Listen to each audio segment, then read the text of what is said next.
All right, guys, this first video you watch today is going to be over the story arc, or also known as a plot mountain, a plot map, a plot diagram. You've probably heard it by very many names, and you've probably seen it every year since you've been in school, which I hope just reinforces how important it is.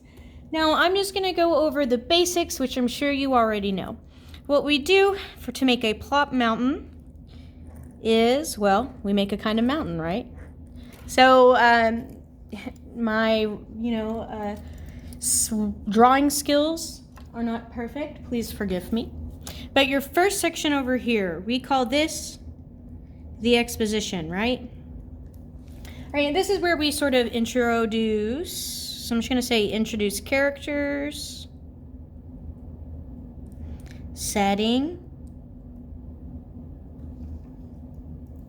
And usually this is where we sort of establish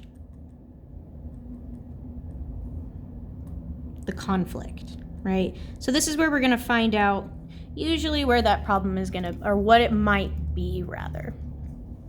And then coming up our mountain, we call this the rising action.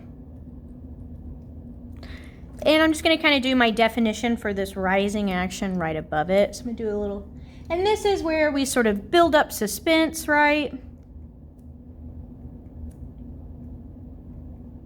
So we build up suspense from that conflict that we started. We also might have like multiple steps, or let's say events maybe, so steps/events, right? That leads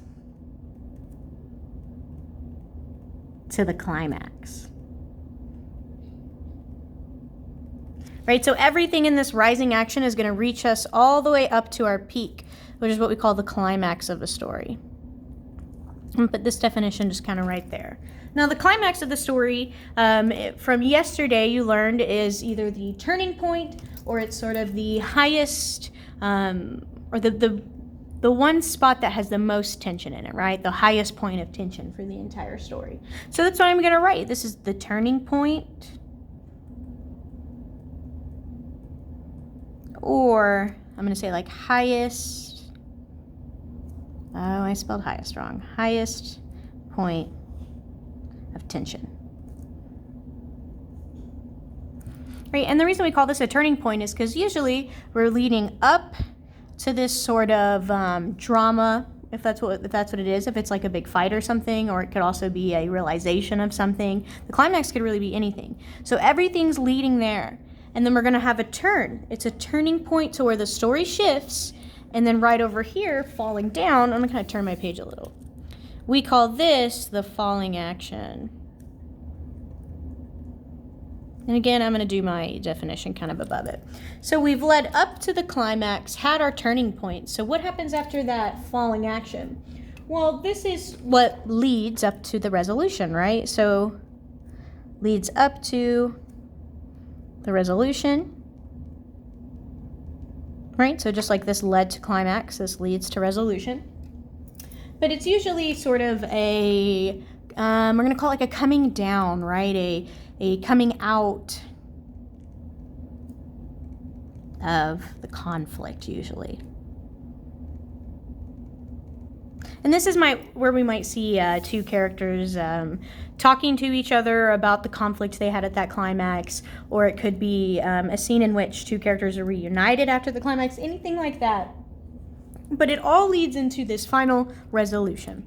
So right down here, we write the resolution. And I mean, this is sort of the end of the story, right? I'm going to call it the outcome. So it's the outcome of whatever happened up here. This is usually kind of the end. It just sort of tells us like what happened to the characters.